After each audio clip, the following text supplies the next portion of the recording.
Hello everyone on YouTube, I'm here in Flemington, New Jersey. Pretty much a middle of nowhere with a highway full of shopping areas, but right here they have a place called Richie Knucklez Arcade. They used to have it in Frenchtown until they closed their doors. They sort of, but then they moved it here, so yeah, I think it's alright. So I'm going to show you a quick walkthrough of their place. It's pretty much all old school arcade games from the 80s and 90s. I'll show you each place and give you a heads up on what they have.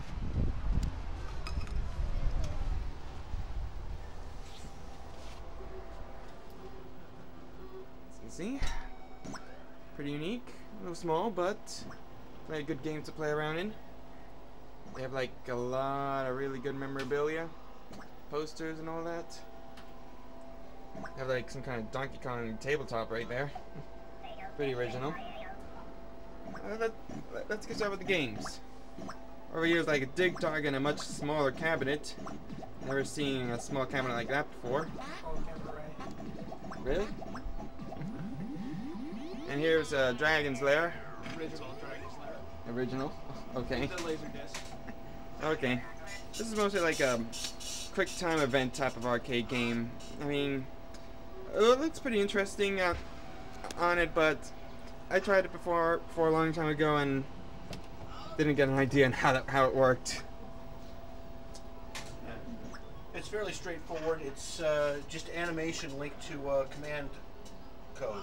You've got to figure out what the commands are, and as long as you hit the right commands at the right times, the animation continues along through to its finished Oh, okay. conclusion. It's just a matter of finding what you have to do at any given time. Left, right, up, down, or sword, and hitting it at the correct time. Because in some cases your window of opportunity may be only a split second. So basically just quick time event. Yeah. But you gotta figure, when we were growing up, when this came out, Dig Dug was also very popular. So look at the type of graphics that you've got on Dig Dug, and then the type of graphics that you've got there. It was like you were playing a Saturday morning cartoon, for crying out loud. It was one of the first 50-cent games, and let me tell you, I lost probably a good $200 to $300 into that game just trying to figure out how to get anywhere with it. Wow, that's good advice. Okay, let's continue on. Over here, Space Hunter. Space Invaders. Space Invaders, I mean. My bad. Really good, very classic. Pretty fun. Now here's something called Eagle from Centuri. Pretty much the smallest cabinet I've ever seen. Kind of like a Galaga type thing. And we have another small cabinet called Pac-Man. I kind of like this place. I mean, it has like cabinets you never see in other arcade places. Then we got Marble Madness from Nintendo. Have this from the NES. Well, Atari games anyways. Have it for the NES, really fun. You get past like 1 or 2 levels, but then the rest of the way it's a little difficult to maneuver the marble. Trust me. But fun, very fun. Now we got another good classic called Thief, which almost looks like a Pac-Man meets car racing game, judging by the looks of it. Wonder what. Looks like you have to collect a lot of money here and there. Why there's money left in the streets, I have no idea. And then here's Gavatar, or Gravatar, yeah, Gravatar.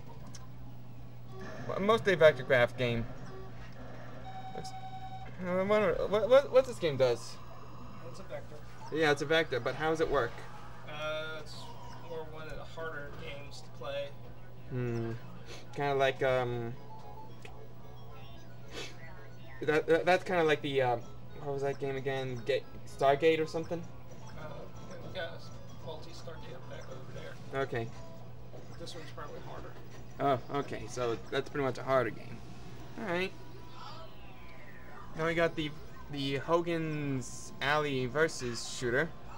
One of those classic first-person shooters. You can see by the original pistol. Basically, it's mostly like one of those types of games you see in the carnivals. You have to shoot the bad guys and not shoot the innocent. Kind of simple. Then we got Robotron 2084.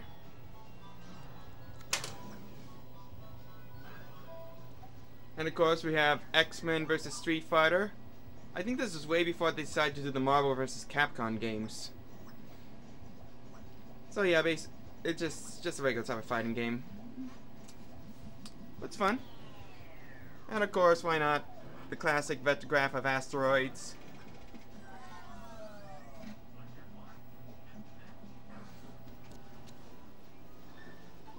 A couple of more smaller games. Namco GP from Sega.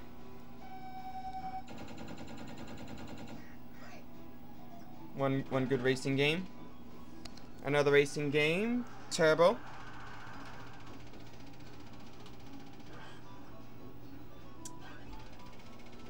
And here's something called Fast Track, which has like an arcade multiplex here. What type of arcades they have? What type of game do you have in that? That's a multi. Yeah. I see Breakout and there's Mr. Dew's Castle right there. There's like probably 30 or 60 games on there. Really? Mm-hmm. Wow, that's impressive. And now we got Stargate, which has like a... That's also a multi. yeah, I see like Moon Patrol right there.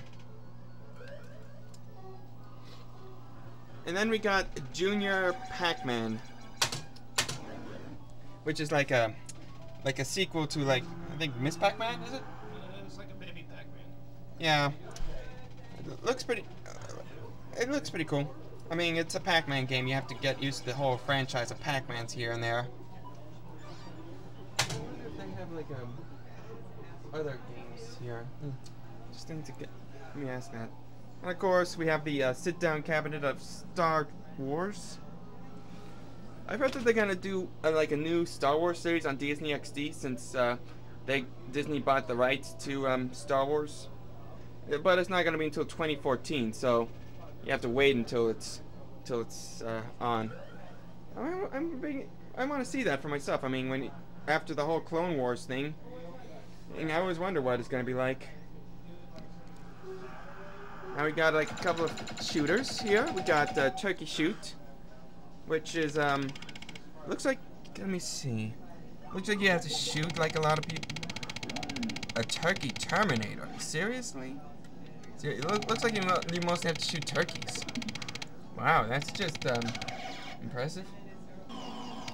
Really weird, but oh well. And then we got, of course, Midway's Terminator 2 Judgment Day. Always a good classic. From the same people that did like Aerosmith. Always loved this game as well. And then we have here Cherokee. Or, wait, Cheyenne. Okay, Cheyenne from Exidy. Another good shooter. This is an interesting gun right there.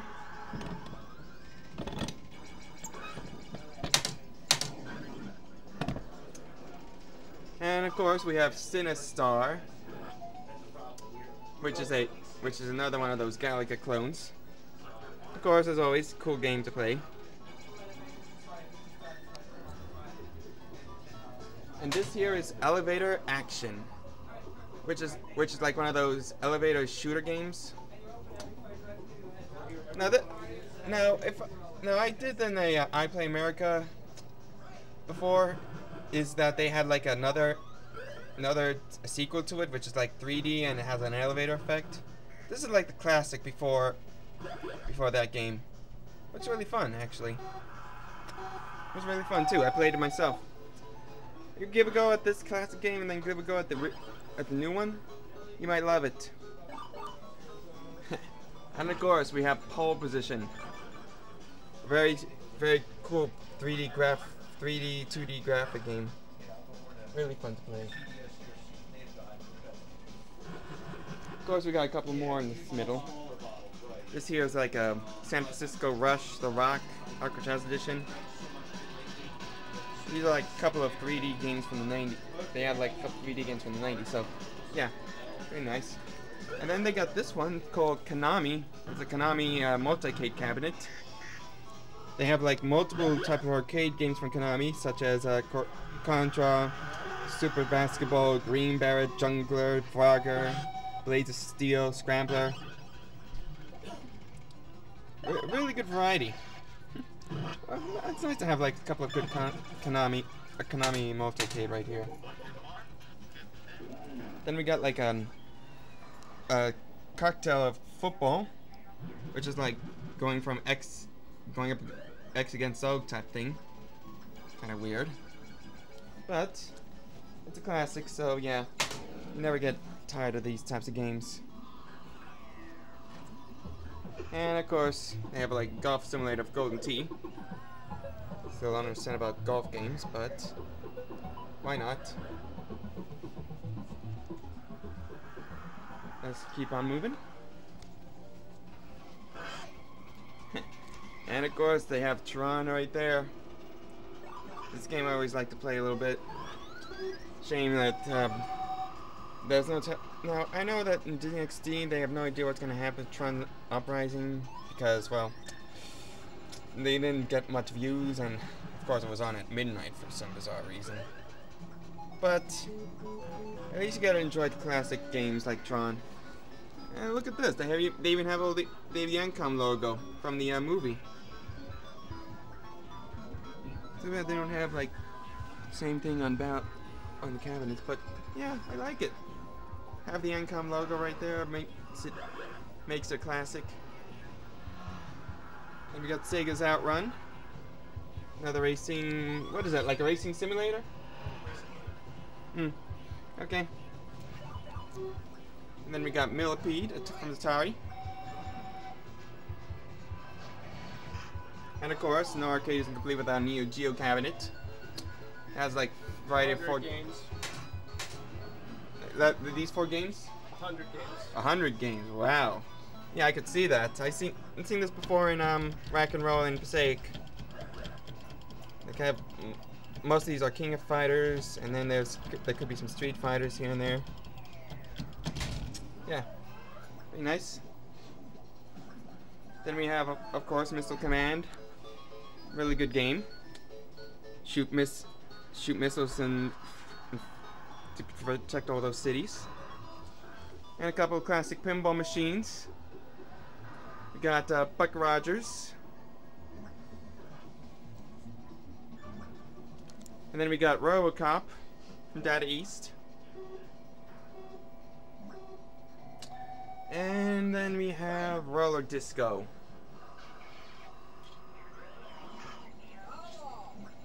Take a look at the rest of the stuff. Got Moon Patrol, which is odd because they have a Moon Patrol multi-cade. But hey, if they can't play Moon Patrol in one area, you can play it in another. Then we have Double Dragon, good old-fashioned fighting game.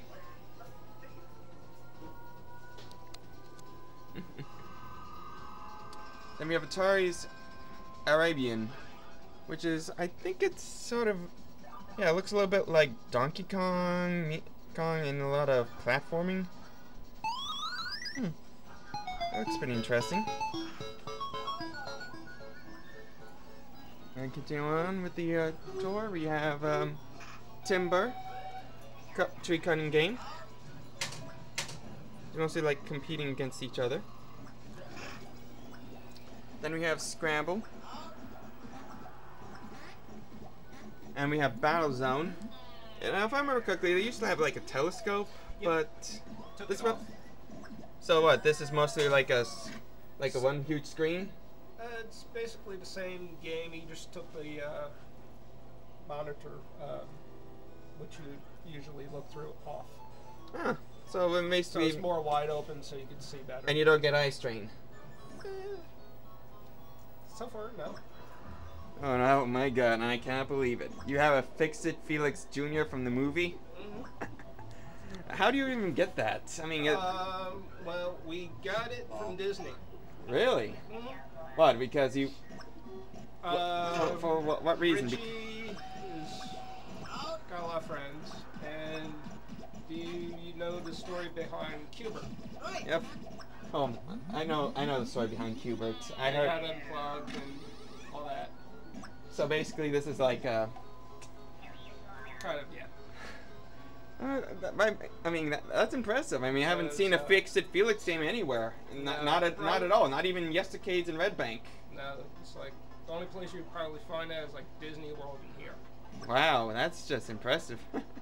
Because this is the Q-Bert that George did his 4-day run on. He got the world record on. Oh yeah, I've been wanting to show that. I mean, yeah.